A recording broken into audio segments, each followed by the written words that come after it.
좋은 월요일 아침입니다. 세상의 어리석은 것들을 택하셔서 세상의 강한 것들을 부끄럽게 하시는 하나님, 오늘도 주의 말씀을 통하여 연약한 나를 자녀 삼아 주시고 그 은혜의 길로 인도하심으로 하나님의 놀랍고 위대하심을 드러내시는 그 놀라운 뜻을 발견하는 오늘 이 아침이 되기를 바랍니다. 오늘 우리에게 주신 하나님의 말씀을 함께 보도록 하겠습니다. 여호와를 찬양하라. 여호와의 이름을 찬양하라. 오 여호와의 종들아, 그분을 찬양하라. 너희 여호와의 집, 우리 하나님의 집들에 서 있는 사람들아, 여호와를 찬양하라. 여호와는 선하시다. 그 이름을 찬양하라. 그 이름은 듣기에 아름답다. 여호와께서 야곱을 선택해 자신의 것으로 삼으시고 이스라엘을 선택해 자신의 특별한 보물로 삼으셨다. 여호와께서는 위대하시고 우리 주는 모든 신들보다 위대하심을 내가 안다. 여호와께서는 하늘과 땅에서 바다와 모든 깊은 곳에서 기뻐하시는 일이라면 무엇이든 하신다. 여호와께서는 땅 끝에서 안개를 일으키고 비와 함께 번개를 보내시며 그 창고에서 바람을 내보내신다. 또 사람이든 가축이든 이집트에서 처음 난 것들을 치셨다. 오 이집트야, 여호와께서 너희 가운데 바로와 그 모든 종들에게 그 표적과 기사를 보내셨다. 그분은 또 큰 민족들을 치셨고 강한 왕들을 죽이셨다. 아모리 사람의 왕 시혼과 바산악 옥과 가나안의 모든 왕들이여, 그 땅을 유산으로 주시되 그분의 백성들인 이스라엘에게 유업으로 주셨다. 오 여호와여, 주의 이름은 영원합니다. 오 여호와여, 주에 대한 기억은 온 세대까지 계속될 것입니다. 여호와께서 그 백성들을 변호하시고 그 종들을 긍휼히 여기실 것입니다. 1절, 2절 말씀을 한 번 더 함께 읽어보도록 하겠습니다. 시작. 여호와를 찬양하라. 여호와의 이름을 찬양하라. 오 여호와의 종들아, 그분을 찬양하라. 너희 여호와의 집, 우리 하나님의 집들에 서 있는 사람들아. 다른 버전을 보게 되면 할렐루야로 시작합니다. 여호와를 찬양하라. 찬양의 뜻은 어떤 것이 있습니까? 자랑하다, 칭찬하다, 높이다 라는 뜻이 있습니다. 과연 나는 지금 무엇을 찬양하고 있는가? 과연 나는 지금 누구를 찬양하고 있는가? 한번 생각해 볼 수 있는 본문의 말씀인 것 같습니다. 지금 나는, 당신은 무엇을 찬양하고 있습니까? 하나님께서는 우리에게 하나님을 찬양할 수 있는 특권을 주셨다라고 말씀하십니다. 그 특권을 어디에 사용하고 계십니까? 세상의 이슈를 찬양하고 있습니까? 세상의 어떠한 한 사람을 찬양하고 있습니까? 과연 나는 정말로 하나님을 찬양하는 데 관심을 두고 하나님의 이름을 높이는 데 마음을 쏟는 사람인지, 반대로 다른 것에 내 마음을 쏟고 다른 것을 찬양하고 경배하며 나아가는, 하나님이 원하시지 않는 삶의 모습을 살아가고 있는 그 모습이 내 안에 있는지, 우리는 본문 1절, 2절 말씀을 통해서 다시 한번 우리를 새롭게 해야 할 것입니다.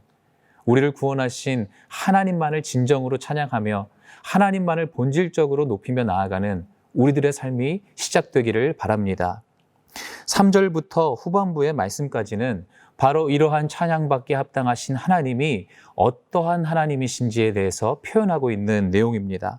3절의 말씀을 다시 한번 읽어보기를 원합니다. 함께 읽겠습니다. 여호와를 찬양하라. 여호와는 선하시다. 그 이름을 찬양하라. 그 이름은 듣기에 아름답다. 하나님은 아름다우신 분이시다라고 말씀하십니다. 무엇이든지 원하시는 것을 해내시는 하나님, 위대하신 하나님, 자연 만물을 다스리시고 주관하시는 그 하나님의 이름이 바로 아름답다라고 표현하고 있는 대목인 것이죠. 그 이름은 듣기에 아름답다. 한번 우리가 생각해 보기를 원합니다. 위인들의 이름을 떠올려 봅시다. 수많은 업적을 쌓은 위인들의 이름이 너무나 아름답습니다. 독립운동을 했던 위인들이 있고 또한 모든 상황들 가운데 할 수 없는 일들을 해낸 위인들의 모습들을 우리는 보게 됩니다. 그들의 이름이 아름답습니다. 뿐만 아니라 세계의 수많은 인구의 이름들을 한번 기억해 봅시다. 수많은 사람들의 이름을 지을 때 그 이름을 짓기 위해 신중하게, 그리고 정교하게, 그리고 무엇보다 세상 가운데 위대한 빛을 발하기 위해 그 이름을 잘 지었을 것입니다. 너무나 놀라운 이름들이 많습니다. 아름다운 이름들도 많습니다. 그런데 그 이름들 중에 가장 최고의 이름은 당연히 여호와의 이름입니다. 여호와의 이름은 우리를 구원하신다, 스스로 있는 자이다 라는 뜻 가운데 그 이름 자체에 우리의 구원이 있기 때문에 그렇습니다. 그리고 또한 하나님의 수많은 이름들 중에 두 가지의 이름을 대표로 한번 살펴보기를 원합니다. 임마누엘, 하나님이 함께 하신다. 누구와? 우리와 함께 하신다라는 뜻이죠. 그리고 예수, 예수라는 이름은 어떤 뜻이 있습니까? 여호와 구원자, 누구를요? 우리를 구원하시는 여호와라는 뜻이죠. 물론 스스로 계신 분이시고 스스로 존재하시고 스스로 온전하신 분이시지만 그 이름의 뜻 가운데 우리를 향한 하나님의 마음이 있다는 것입니다. 우리를 향한 하나님의 사랑을 이루기 위한 그 이름의 뜻을 발견할 때 우리는 감탄하지 않을 수 없습니다. 우리는 놀라움을 표현하지 않을 수 없는 것입니다. 그래서 우리는 그 하나님을 찬양하게 되는 것이죠. 그리고 그 구원은 우리가 이룬 것이 아닙니다.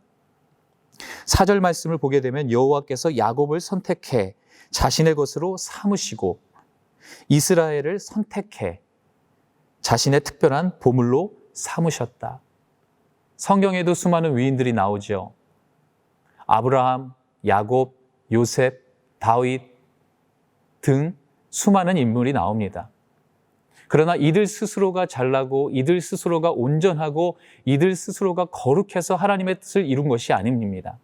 방금 읽었던 이 말씀처럼 하나님이 선택해 주셨고 바로 그가 믿음의 조상이 되게 하기 위해서 하나님이 일하셨다라고 말씀하십니다. 그래서 하나님은 위대하신 분이십니다. 그래서 그 하나님은 세상의 그 어떤 것과도 바꿀 수 없는 아름다운 이름이다라고 우리는 표현하는 것입니다. 그 하나님을 찬양합시다. 그 하나님의 이름의 뜻을 기억하고 알며 그 뜻을 다시 한번 우리의 마음 가운데 새겨서 하나님을 온전히 찬양하며 하나님의 기쁨을 세상 가운데 알리는 우리 모두가 되기를 소망합니다. 마지막으로 8절 9절을 함께 읽어보겠습니다. 시작. 또 사람이든 가축이든 이집트에서 처음 난 것들을 치셨다. 오 이집트야, 여호와께서 너희 가운데 바로와 그 모든 종들에게 그 표적과 기사를 보내셨다. 노역으로 종살이하는 이스라엘을 구출하신 하나님, 거짓 신으로 묶여있는 우리들에게 참된 자유를 선포해 주셨고 우리를 이끄시고 우리를 자유케 하신 하나님, 그래서 그 하나님을 찬양한다는 것이죠. 바로 이것이 간증입니다. 여러분의 삶 가운데 간증이 있으십니까? 사람들과 만나서 함께 나눌 때, 그리고 순예배를 함께 드리며 나아갈 때 여러분들의 간증을 고백하십니까? 정말 옛날에는 간증이 넘쳤던 것 같습니다. 교회들 안에서도 간증을 고백하고 간증을 나누는 일들이 많았습니다. 요즘에는 많이 사라진 것 같습니다. 회복되기를 원합니다. 간증하기를 원합니다. 다른 누군가, 특별한 사람들만이 간증하는 것이 아닙니다. 바로 오늘 이 시간 내가 간증할 수 있는 것이죠. 오늘의 간증이 있을 수 있을 것이고 일주일 한 주간의 간증이 있을 수 있을 것이며 한 달, 이번 달에 하나님을 향한 하나님이 우리에게 행하신 일들을 간증할 수 있는 거리가 분명히 있을 것입니다. 하나님은 우리에게 늘 그렇게 역사하십니다. 단지 우리가 그것을 발견하지 못하는 것이죠. 진정한 간증이야말로 하나님을 진정으로 찬양하는 것입니다. 세상 가운데 만방 가운데 알리는 것이죠. 연약하고 어리석은 나를 선택하셔서 하나님이 세상의 강한 자들을 부끄럽게 하셨다. 나는 정말로 그 일들을 할 수 없는 자였는데 하나님이 행하셨다. 나를 통하여. 나는 오늘도 죄인이고 늘 날마다 죄로 인하여서 쓰러지고 연약하고 냄새나는 자이지만 하나님께서는 나를 보배 피로써 덮어주시고 나를 용납해 주시고 깨끗게 하셔서 나를 세우시고 나를 통하여 하나님의 아름다운 일을 이루셨다. 이것을 나의 가정에서, 나의 학업에서, 나의 직장에서, 나의 교회에서, 세계 만방 가운데서 이것을 고백하는 것, 간증하는 것, 바로 이것이 하나님이 원하시는 찬양입니다. 하나님은 영원히 우리와 함께 하실 분이십니다. 그 하나님의 가치와 그 하나님의 위대하심과 그 하나님의 아름다우심을 오늘 우리가 깨닫기를 원하고, 그 깨달은 마음을 가지고 하나님이 원하시는 찬양으로 나아가는 오늘 하루의 삶, 우리의 인생의 삶이 되기를 예수님의 이름으로 축복합니다. 기도하겠습니다. 하나님, 오늘도 주님의 은혜가 있었기에 호흡할 수 있었고, 하나님의 은혜가 있었기에 내가 말을 할 수 있으며 하나님의 축복된 자리 가운데 설 수 있음을 고백합니다. 죄의 삭은 사망이기에 오늘 나는 죽을 수밖에 없는 존재인데, 오늘 이 아침에 주의 긍휼과 자비하심으로 우리를 진멸하지 아니하시고 우리에게 새 생명을 허락하여 주셨습니다. 그래서 깰 수 있었고 아침에 하나님을 예배하며 하나님 앞에 나올 수 있었습니다. 이 모든 것이 은혜의 시작이며 간증의 시작인 줄로 믿습니다. 오늘 하루 동안 하나님을 찬양하며 하나님을 간증하며 하나님의 이름을 높이며 세상 가운데 하나님을 소개하는 바로 그러한 우리들의 모습으로 살아가는 축복이 있게 하여 주시옵소서. 그렇게 행하실 주님을 찬양하며 예수 그리스도 이름으로 기도하였습니다. 아멘.